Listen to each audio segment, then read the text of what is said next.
সমগ্ৰ কামৰূপৰ উদ্যোগত আৰু মুক্তাপুৰ মণ্ডল সমল কেন্দ্ৰৰ সৌজন্যত সামূহিক উৎসৱ উদযাপন।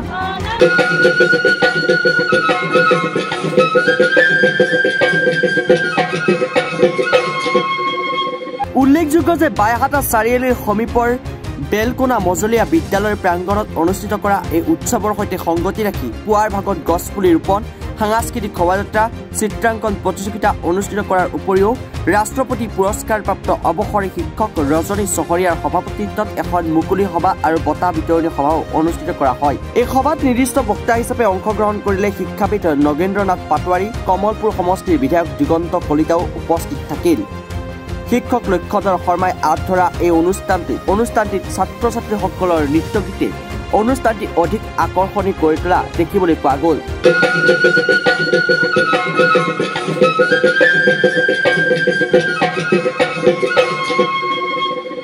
সমল কেন্দ্ৰৰ উদ্যোগত যি সামূহিক আজি উৎসৱ উদযাপন কৰিছিলে, উদ্যোক্তাসকলক ধন্যবাদ জনাইছোঁ, যিহেতুকে মোক ইয়াত নিমন্ত্ৰণ জনাইছিলে।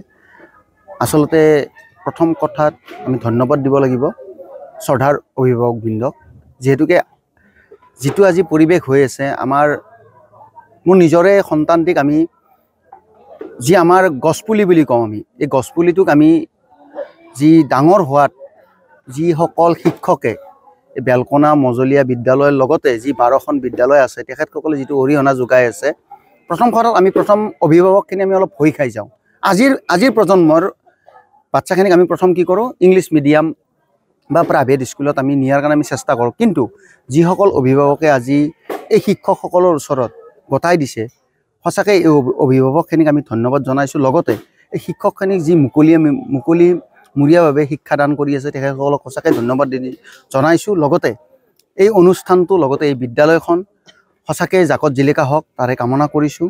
লগতে এই বিদ্যালয়খনৰ যিজন ভাৰপ্ৰাপ্ত প্ৰধান শিক্ষক, তেখেত মোৰ বাল্যবন্ধু, তেখেতৰ যি আগৰ পৰাই আমি জানো তেখেতৰ যিটো এটা পৰিচালনাৰ যিটো এটা দিশ আছে, সেই দিশটো এই ক্ষেত্ৰতো পালন কৰি অহা বুলি মই তেখেতৰ যি সহশিক্ষকসকল আছে তেখেতসকলৰ মুখতো শুনিছোঁ। গতিকে সঁচাই মই গৌৰৱ অনুভৱ কৰোঁ, কাৰণ মোৰ বাল্যবন্ধু যিহেতুকে। গতিকে এই বিদ্যালয়খন সদায় জাকত জিলিকা হৈ থাকক তাৰে কামনা কৰোঁ। কামৰূপৰ উদ্যোগত আমাৰ কৰৰা শিক্ষা খণ্ডৰ অধীনৰ মুক্তপুৰ সমল কেন্দ্ৰৰ অধীনৰ আমাৰ বেলকোনা মজলীয়া বিদ্যালয়ত এক সামূহিক উৎসৱ উদযাপন কৰাৰ দিন আমি নিৰ্ধাৰণ কৰিছিলোঁ, আৰু আজি সেই দিনটো আহি উপস্থিত হ'ল। আৰু এই কাৰ্যসূচীটো আচলতে আমাৰ মুক্তপুৰ সমল কেন্দ্ৰৰ অধীনৰ 12খন বিদ্যালয় আৰু আমি বেলকোনা মজলীয়া বিদ্যালয়ে এই অনুষ্ঠানটো পাতিম বুলি কথা দিছিলোঁ।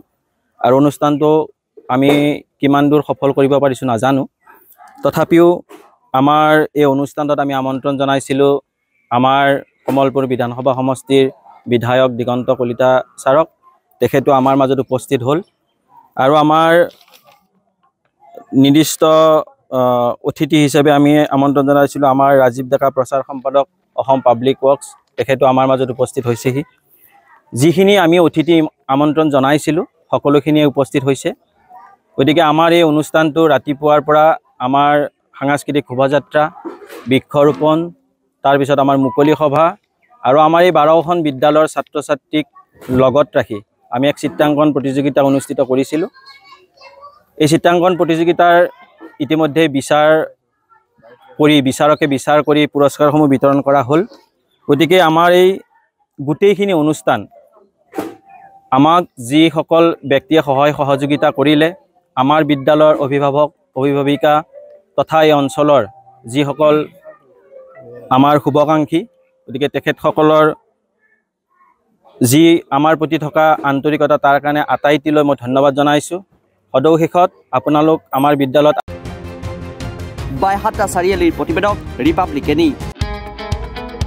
মহানগৰীত উৎকৃষ্ট hotel the villa, Adarshpur bylane number 1, Kahilipara সৰ্বশিক্ষা অভিযানৰ কাৰ্যালয়ৰ কাষতে হোটেল দ্য ভিলাত আছে উৎকৃষ্ট মানৰ সা সুবিধা,